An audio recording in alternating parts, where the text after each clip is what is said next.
Hello and welcome back to my channel. By now you have probably noticed that Fallout 76 has been the internet's punching bag ever since it was announced. A lot of the criticism has been more than valid, such as the poor performance and the shitstorm we call the Atom Shop.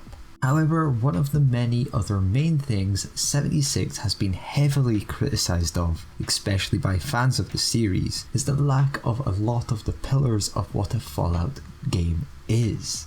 76 had very few NPCs, no dialogue, and no choices to make or sites to take. The world of 76 is void of a life and feels empty. Wastelanders is on its way and aims to add these pillars into 76 on April 7th. With the return of human NPCs to the land of Appalachia and a dialogue system. We will also be getting a brand new story and have choices to make, characters to interact with, and even companions. However, will this save the game? This is a question that I've seen all around the internet, and many people are saying this is 76's second chance, and they are willing to return for Wastelanders. Many are even saying that this is a major make or break moment for the game. I have to say that even though I am actually a fan of the game, I know, a fan of 76 is shocking. I must be sadistic. Well, maybe I am. Regardless, I have to agree that this is a second chance for the game, and I highly doubt that the game will get a third from the masses. So is there enough in Wastelanders to keep returning players and gain new ones? Let's go over some of the main additions and decide. There is also a poll right now where you can post your opinion. You can find that by clicking the card on the video. Of course, we have to go over the big one first, NPCs. The lack of NPCs in Fallout 76 was the biggest criticism I saw when the game first released. Sure, there are a few robots, but you can count the amount of characters in vanilla on one hand. The lack of characters you can form a relationship left you feeling alone in this world of post-apocalyptic Appalachia. Bethesda seemed to heavily rely on interactions between players. It seemed they wished for us to play and interact as a character, and fill the void utilizing roleplay. But this is not what happened. The addition of NPCs will fill this empty world if done correctly, and if the characters we interact with are well written and spread out around the map, they will add much needed life into the world. Companions are also great, however we cannot take them everywhere due to limitations. We will instead only join them in instanced areas and at our camp. Romancing options are always nice, however.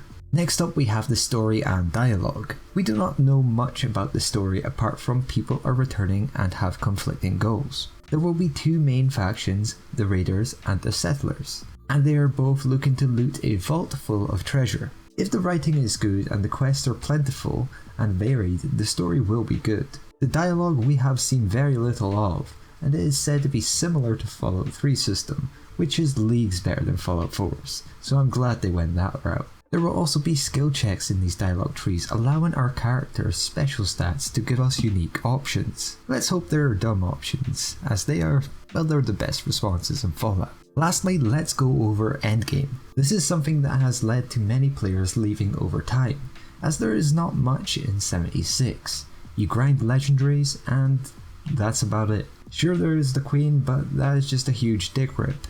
Wastelanders does not seem to add much in the way of endgame, apart from the new faction reputation system that you can grind for milestone rewards. However, I would have liked to see much more endgame stuff. So after those points, I have to say that I think Wastelanders will be a solid expansion. However, that heavily relies on the new characters, as there is not much in the way of endgame content. I would advise you to run through Wastelanders on a new or low level character for your first run, as I believe that will provide the best experience.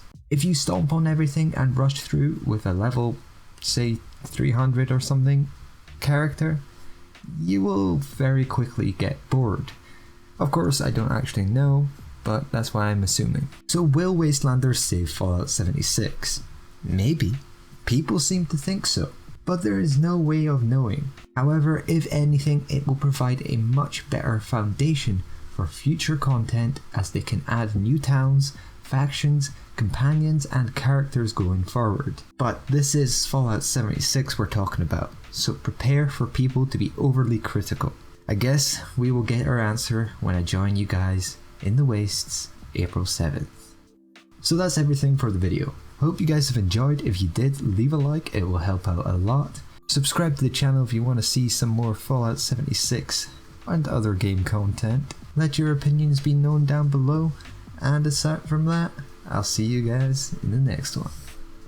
Bye.